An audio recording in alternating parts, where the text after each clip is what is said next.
भिंड में 13% old OBC आरक्षण सरकार की ओर से पैरवी कर रहे महाधिवक्ता प्रशांत सिंह को हटाने की मांग को लेकर माइनॉरिटी जागरूकता मंच के बैनर तले कलेक्ट्रेट पर ओबीसी, एससी और एसटी समाज की ओर से विरोध प्रदर्शन किया गया। इस दौरान माइनॉरिटी जागरूकता मंच के पदाधिकारियों ने 4 सूत्री मांगों को लेकर राज्यपाल के नाम कलेक्टर को ज्ञापन सौंपा है।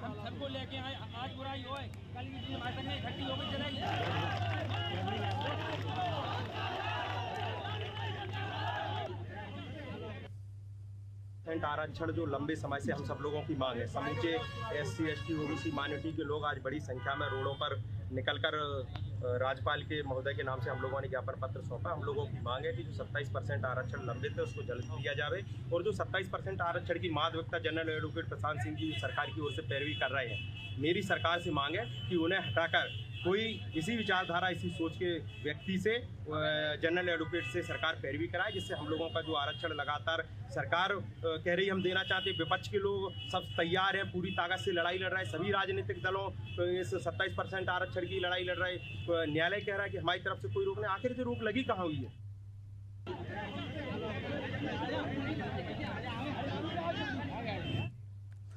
धार जिले के मनावर में भारतीय किसान यूनियन ने किसानों की विभिन्न मांगों को लेकर एसडीएम को ज्ञापन सौंपा है।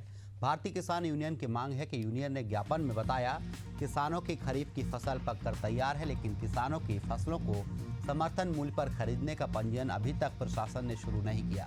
यूनियन ने मांग की है कि पंजीयन तत्काल शुरू किए जाए। इसके अलावा फसल बीमा को लेकर भी किसानों में नाराजगी जताई है। यूनियन ने चेतावनी दी है कि अगर जल्द ही समाधान नहीं हुआ तो वे सांसद के घर के बाहर प्रदर्शन करेंगे।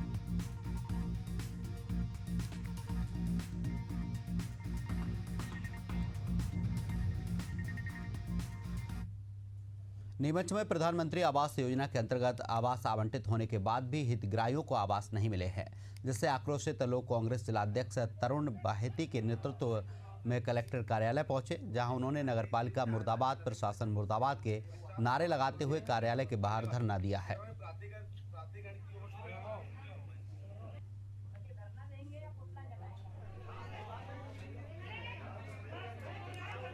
आप सबको पता है कि प्रधानमंत्री आवास जो बने हुए हैं वो काफ़ी समय हो गया, उनको 3-3, 4-4 साल हो गए हैं बने हुए। 7 साल से लोग आवंटन कर चुके, लेकिन कब्जा नहीं दे रहे हैं। सबसे मुख्य बात है कई लोगों की रजिस्ट्रियाँ हो चुकी है उसके अंदर, और उससे बड़ी बात जो आपको बताना चाहता हूँ, रजिस्ट्रियाँ होने के बाद जो बैंक के लोन है वो भी उनके ऊपर बर्डन पड़ रहा है, उनकी किस्तें भरी जा रही है, और लोगों को बैंक कब्जा नहीं मिलने से वो लोग किराए के मकान में रह रहे हैं और बैंकों के डिफॉल्टर तक हो गए हैं। बार बार इनको नगर पालिका आश्वासन पर आश्वासन देती है, चक्कर लगा गरीब वर्ग के लोग हैं, दिन भर दिहाड़ी करते हैं, अपने बच्चों को कैसे पालते हैं ये गरीब लोग, इनके नगर पालिका को नहीं मालूम है। लेकिन नगर पालिका अध्यक्ष और उनकी राजनीतिक श्रेय के चक्कर में इन लोगों को आवंटित नहीं हो पाया। पहले तो है ना इन्होंने बनाया बहाना कि ना वो मकान कंप्लीट नहीं हुए हैं, भूखंड कंप्लीट होने के बावजूद भी आज तक आवंटित नहीं किए गए। 16 में इन्होंने मकान देने का फार्म भरवाया था, उसके बाद में लॉकडाउन का हवाला दे दिया, बोले लॉकडाउन लग गया है अभी मकान नहीं दे रहे। फिर ये मेडिकल कॉलेज का हवाला दे दिया, बोले मेडिकल को जमीन चली गई है, हम आपको मकान नहीं दे सकते। फिर 2-4 महीने होते मैं वहाँ जाता हूँ, बोले हाँ 15 दिन बाद दे रहे। फिर जाता हूँ, बोले हाँ 15 दिन बाद दे रहे। मैंने सीएम हेल्पलाइन पे शिकायत करी तो एक किसी बेईमान कर्मचारी था, उनने बोला भैया मेरी तनख्वाह अटक रही तो शिकायत उठा ले। उसके चक्कर में मैंने शिकायत उठा ली, नहीं तो मैं शिकायत भी कर रखी थी। के अंतर्गत नगर पालिका की वो इसमें योजना स्वीकृत होगी 2017 से प्रोजेक्ट था, क्योंकि वो किस कारणवश समय सीमा में पूर्ण नहीं हो पाया था। अभी इलेक्ट्रिफिकेशन के कार्य पेंडिंग था, जिसको समय समय पर जो कमियां थी एमपीपी के द्वारा जो बताई गई थी पूरा किया जा रहा है। लास्ट से भी थोड़ा मीटर का एक इशू है, पूर्णता की ओर है, जैसे ही पूरा कम्प्लीट हो जाएगा। हितग्राहियों के द्वारा भी अभी सिर्फ 40,000 की राशि जमा की गई है, पूरी राशि जैसे ही जमा हो जाएगी तो आवंटन भी कर। आबकारी विभाग ने देर रात अवैध शराब के खिलाफ बड़ी कार्रवाई की है। विभाग ने रायपुर के वीआईपी रोड और नवा रायपुर में होटल, ढाबों, फार्म हाउस और रेस्टोरेंट पर छापेमारी की। जांच के दौरान वीआईपी रोड पर स्थित हाइपर क्लब तय समय के बाद भी खुला मिला। यही नहीं, वहां कुछ और गड़बड़ियां भी मिली हैं, जिसके बाद आबकारी विभाग ने मौके पर ही केस दर्ज कर लिया है।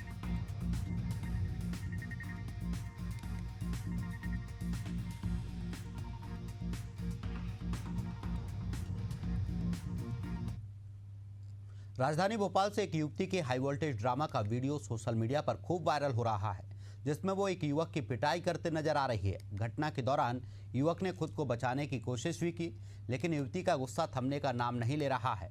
वहीं पीड़ित युवक ने भी वीडियो जारी कर बताया कि मारपीट करने वाली युवती उसके दोस्त की गर्लफ्रेंड है। दोनों के विवाद के बीच उसे फंसाया गया है। युवक ने कहा कि युवती उसे झूठे केस में फंसाने की धमकी देकर सुसाइड करने के लिए दबाव बना रही है। पीड़ित युवक ने न केवल वीडियो बल्कि आरोपी युवती के साथ हुई कॉल रिकॉर्डिंग भी सोशल मीडिया पर शेयर की है। पवई थाना के करही गांव के शासकीय प्राथमिक शाला नया गांव में उस वक्त अफरा तफरी और तनाव का माहौल बन गया जब ग्रामीणों ने विद्यालय की बाउंड्री वॉल पर भगवान श्री राम के लिए अभद्र शब्द लिखे हैं। देखते ही देखते पूरा गांव मौके पर इकट्ठा हो गया और तत्काल पुलिस को इसकी सूचना दी, जिसके बाद थाना प्रभारी दल बल के साथ मौके पर पहुंचे और ग्रामीणों को समझाइश दी। फिलहाल ग्रामीणों की रिपोर्ट पर अज्ञात पर मामला दर्ज कर जांच शुरू की गई है। इधर ग्रामीणों ने 7 दिन के अंदर आरोपी को पकड़ने की चेतावनी दी है, नहीं तो वे आंदोलन पर उतर आएंगे।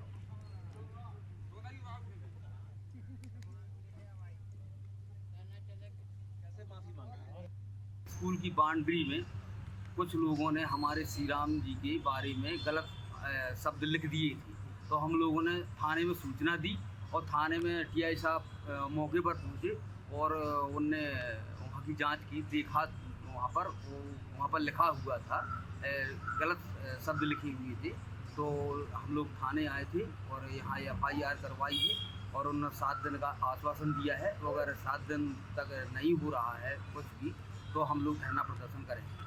कैसे माफी मांगे? सामने यहाँ पर आए, मेरे सामने तो आ जाए वो। चित्रकूट में आगामी दीपावली मेला व्यवस्था को लेकर कलेक्टर की ओर से विभागीय अधिकारियों के साथ बैठक की गई। गुरुवार को सतना जिला collector doctor Satish Kumar S और पुलिस अधीक्षक हंसराज सिंह की ओर से जिले भर के पुलिस और प्रशासनिक अधिकारियों के साथ बैठक की गई। साथ ही क्षेत्र के अंतर्गत भ्रमण कर अवलोकन किया गया है।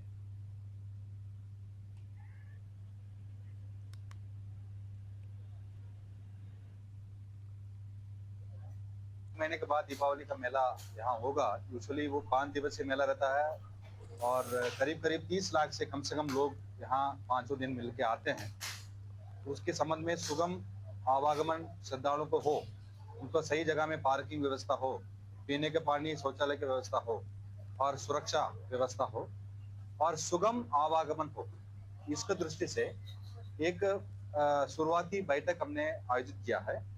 ये आयोजन के बाद हमने फील्ड इंस्पेक्शन में भी आ रहे हैं। इसका अगले क्रम में हम यहाँ का लोकल रिप्रेजेंटेटिव से भी एक और मीटिंग हम करेंगे और यूपी का जो प्रशासन से भी हम एक और मीटिंग करेंगे। तो ऐसे 3 चरण में हम मीटिंग करने जा रहे हैं। तो प्रथम बैठक है। यूपी के कुशीनगर जिले के विकास भवन स्थित मीटिंग हॉल में जिला पंचायत राज अधिकारी की अध्यक्षता में जिले के उत्कृष्ट काम करने वाले सफाई कर्मचारियों के साथ जिला पंचायत राज अधिकारी आलोक प्रियदर्शी ने बैठक की। साथ ही सफाई कर्मचारियों में उत्कृष्ट काम करने वाले सफाई कर्मचारियों को फूल मालाओं से सम्मानित करते हुए कहा कि जनपद में स्वच्छता को लेकर शासन के जो निर्देश बनाए गए हैं उनका पालन करेंगे।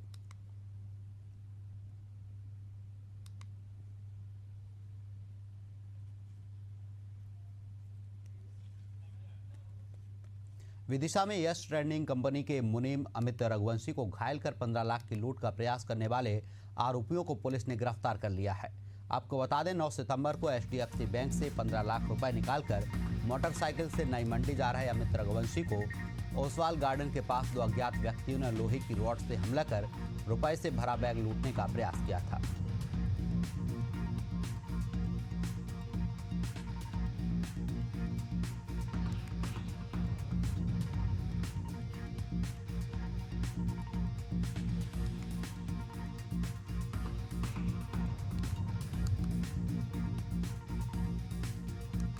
भोपाल के टीटी नगर पुलिस ने 2 वाहन चोरों को गिरफ्तार कर 35 लाख रुपए की 2 चोरी की कार जब्त की है। आरोपियों ने इंदौर और भोपाल से कार चोरी की थी। पुलिस आरोपियों से अन्य चोरियों के बारे में पूछताछ कर गाड़ियों को जब्त कर आरोपियों को जेल भेज दी है।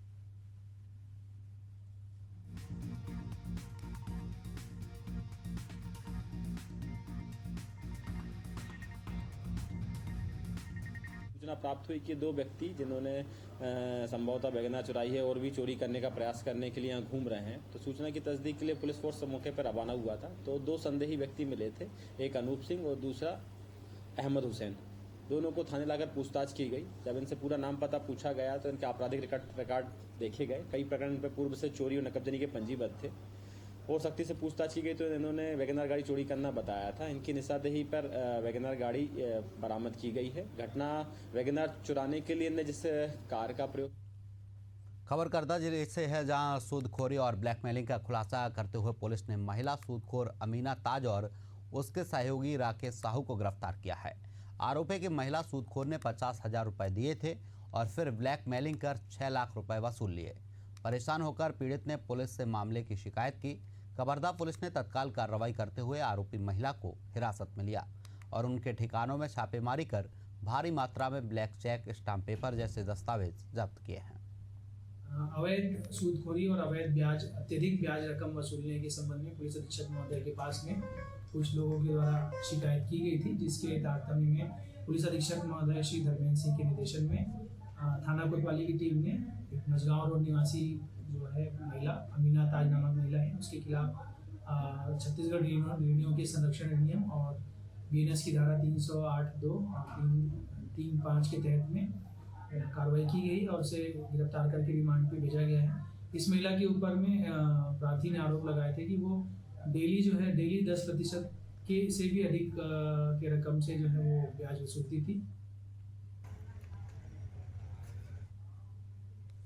Bhind SP doctor Asit Yadav, ASP Sanjay Pathak के निर्देशन में देहात थाना पुलिस ने 4 शातिर चोरों को पकड़ा है। आरोपियों ने कुछ दिनों पहले कचौंगरा में चोरी की एक बड़ी वारदात को अंजाम देकर फरार हो गए थे। चोरी का खुलासा करते हुए CSP निरंजन सिंह राजपूत ने बताया, 4 आरोपियों को गिरफ्तार कर उनके कब्जे से चोरी गया सोना, चांदी और नकदी जब्त की गई है, जिसकी कुल कीमत 27,44,800 रुपये बताई गई है। 11 तोला चांदी और कुछ नगद रुपया दिया था। पुलिस ने कल FIR दर्ज करके इन्वेस्टिगेशन किया। इन्वेस्टिगेशन में पता चला कि जिस घर में चोरी हुई उसी से 100 मीटर दूर अन्य एक और घर है, जिसमें मुख्य आरोपी ने पूरी योजना बदली के से इसको प्लानिंग की और अपने मित्रों को बुलाकर इस घटना को अंजाम दिया। ये व्यक्ति जो अपराधी है और इसके अन्य मित्र गोहद जेल में पहले बंद थे, वहीं उनकी मित्रता हुई और गोहद जेल से निकलने के बाद इसने गांव में रैकी की और अपने मित्रों को बुलाकर इस चोरी को अंजाम दिया। रीवा जिले के सगरा थाना क्षेत्र में 5 दिनों से लापता हुए युवक का शव गांव के ही एक कुएं में पत्थर से बंधा हुआ मिला है। दरअसल कुछ दिन पहले ही परिजनों ने पुलिस अधीक्षक कार्यालय पहुंचकर युवक की तलाश करने को लेकर प्रदर्शन किया था। इस दौरान पुलिस ने आश्वासन भी दिया था कि जल्द से जल्द युवक की तलाश कर ली जाएगी, लेकिन उसकी लाश कुएं में तैरती मिली, जिससे इलाके में हड़कंप मच गया है। मामले की सूचना मिलने पर पुलिस मौके पर पहुंची और सबको बाहर निकाला है। साथ ही FSL टीम ने सारे सबूत इकट्ठे किए हैं। शुरुआती जांच में युवक के साथ बेरहमी से मारपीट कर पत्थर के सहारे मृतक के शव को कुएं में डुबाने की बात सामने आई है। आज उनकी शाम को सूचना मिली कि उनके ही गांव में उनके घर से 500 मीटर दूर उनकी बॉडी एक कुएं में तैर रही है। तत्काल SP साहब के निर्देशन में FSL team doctor Mahendra Singh आए और बॉडी को निकाल के उनके फोटोग्राफ्स लिए गए हैं और जल्द ही वैधानिक कार्रवाई की जाएगी। उसको घटनाक्रम में जो भी चीज़ें निकल कर सामने आएंगी उनको सामने।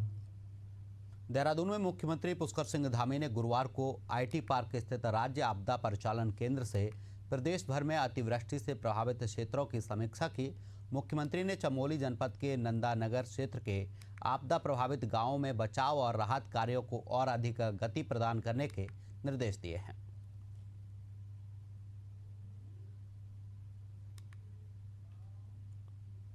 रुड़की के मंगलौर कोतवाली क्षेत्र के मन्ना खेड़ी गांव के जंगल से 30 वर्षीय युवक का संदिग्ध परिस्थितियों में शव मिलने से इलाके में हड़कंप मच गया है। शव मिलने की सूचना के बाद ग्रामीणों ने तुरंत मंगलौर कोतवाली पुलिस को सूचित किया। मौके पर पहुंची पुलिस ने शव का पंचनामा भरकर उसे पोस्टमार्टम के लिए भेज दिया है और मामले की जांच शुरू कर दी है।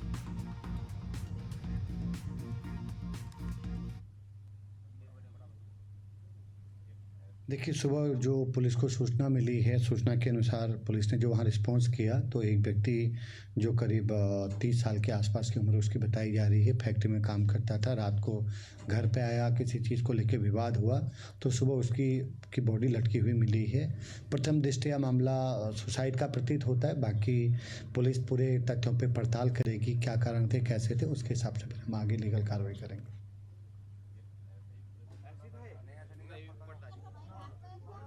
अनूपपुर में जिला मुख्यालय स्थित रेलवे अंडरब्रिज के पास सुबह लगभग 10 बजे एक व्यक्ति का शव मिला। स्थानीय लोगों की सूचना पर पुलिस मौके पर पहुंची और जांच शुरू कर दी है।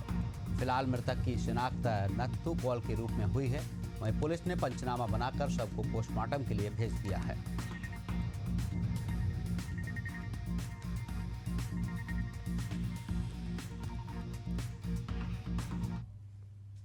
एमपी के ग्वालियर से एक दिल दहला देने वाला मामला सामने आया है, जहां एक पिता ने अपनी ही बेटी की चाकू गोदकर हत्या कर दी।